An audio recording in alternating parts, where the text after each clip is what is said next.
নমস্কার, আমি সোনালী গাঙ্গুলি। আমি সাধক সোমানন্দনাথ মহারাজের কাছে কীভাবে পৌঁছালাম, তার কাছে আমি জানতে পারলাম আমার বাসুদেব বাবার সম্বন্ধে। সেটাই আমি সামান্যই একটু বলবো। আমার মেয়ে আর কৃষাণু জানা আমাদের এই গুরু পরম্পরায় আছে।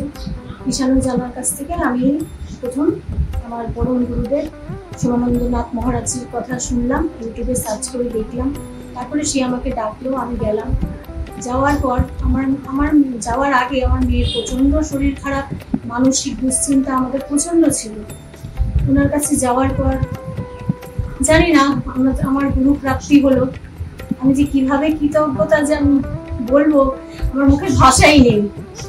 তারপরে ওনার কাছ থেকে মায়ের মন্ত্র নিলাম, নেওয়ার পর সব অসাধারণ, সাধারণগুলোই অসাধারণ হিসাবে আমাদের কাছে প্রাপ্তি হচ্ছে। স্বয়ং বাসুদেব বাবার কৃপা না পেলে আমি পেতাম না। বাসুদেব বাবার কর্মকাণ্ড নিয়ে আমার গুরু অনুষ্ঠান করবে 13ই সেপ্টেম্বর।